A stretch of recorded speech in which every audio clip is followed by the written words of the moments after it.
শুভ সকাল।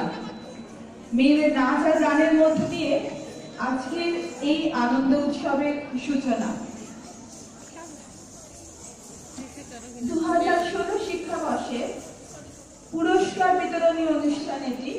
তবে শুধু পুরস্কার বিতরণী অনুষ্ঠান তো নয়, প্রতি বছরের মতো এটি আমাদের সবার মিলনোৎসবও বটে।